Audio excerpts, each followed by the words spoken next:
He didn't know that one small act of kindness, fixing an old lady's broken car without charging her, would cost him his job, but also change his life forever. What seemed like the end for a poor mechanic soon turned into the beginning of something far greater. This is one of those stories that reminds us why kindness always finds its way back, sometimes when you least expect it.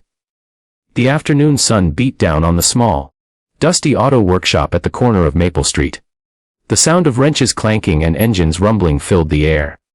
Among the grease-stained workers, one stood out. Ethan, a humble young mechanic in his late 20s. His clothes were old, his boots torn, but his smile was genuine. He wasn't just fixing cars. He was fixing lives, one engine at a time. Ethan worked long hours, often skipping lunch, just to make sure his customers could drive home safely. He had a reputation among locals, not for being the best mechanic, but for being the kindest. People said he had a heart too big for his own good. One rainy afternoon, an old lady pulled up to the workshop in a battered old sedan that coughed and sputtered as it rolled in. She looked nervous, clutching her purse as if it held her entire world. Her name was Mrs. Thompson, a retired schoolteacher living alone since her husband passed away years ago. "Son, my car just stopped in the middle of the road. I barely made it here," she said softly, worry filling her eyes. Ethan nodded and smiled warmly. "Don't worry, ma'am. Let me take a look at it." After a few minutes under the hood, Ethan discovered the issue. A faulty alternator and a worn-out belt. The fix wasn't too hard, but it wasn't cheap either. He turned to the woman, who looked anxiously at the ground. "How much will it cost, dear?" she asked, voice trembling. Ethan hesitated. He could tell she didn't have the money. He thought of his boss, Mr. Granger, a man who believed business was about profit, not people.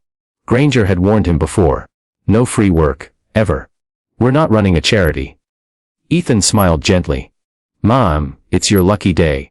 I just happen to need some practice fixing this exact problem. So how about I do it for free?" Tears welled up in Mrs. Thompson's eyes. "Oh, bless you, son. I don't know how to thank you.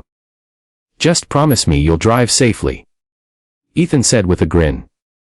He worked for hours, getting drenched in oil and rainwater, but he didn't care. When the engine finally roared to life, the woman's face lit up like the sun after a storm. Unfortunately, someone else had been watching.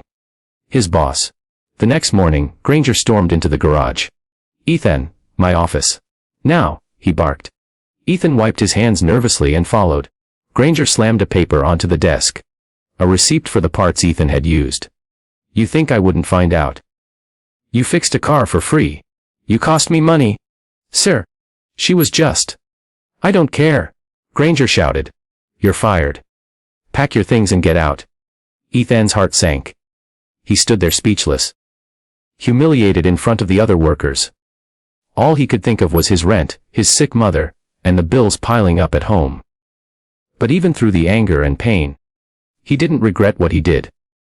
That night, as he walked home under the streetlights, his tools slung over his shoulder, Ethan whispered to himself, "Maybe kindness doesn't pay, but I can't stop being me." He had no idea. The universe had already started working on something extraordinary. Days passed.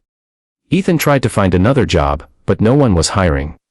He skipped meals to save money and repaired neighbors' bikes and old lawnmowers just to earn a few dollars. The same hands that once repaired luxury cars now struggled to keep his own life together. One evening, there was a knock on his door. A man in a suit stood outside, holding a letter. "Mr. Ethan Cole?" he asked. "Yes, that's me. I'm here on behalf of Thompson Motors Foundation. Mrs. Thompson asked me to deliver this personally." Ethan blinked in confusion. Thompson Motors. He opened the envelope. Inside was a check with more zeros than he had ever seen in his life and a handwritten note. "Dear Ethan, you helped me when I had nothing. What you didn't know is that my late husband founded Thompson Motors. I've been looking for people who remind me of him.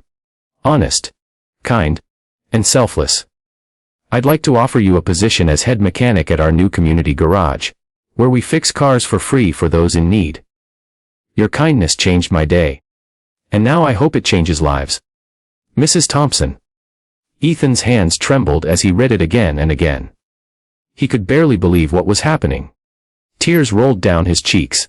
Not because of the money, but because kindness had finally come full circle. A few weeks later, he stood in a brand new garage, with a sign that read, Thompson and Cole Community Auto Center, where keenness drives us. When his former boss, Mr. Granger, passed by and saw Ethan's name on the building, he couldn't believe it. Ethan didn't gloat or hold a grudge. He just smiled and said, sometimes, what looks like the end is just the road turning. From that day on, Ethan used his skills to help hundreds of struggling families, fixing their cars, and restoring their hope. One repair at a time. Kindness might not always pay you back immediately, but it never goes unnoticed. What you give from the heart always finds its way home. Sometimes in the most unexpected, beautiful way.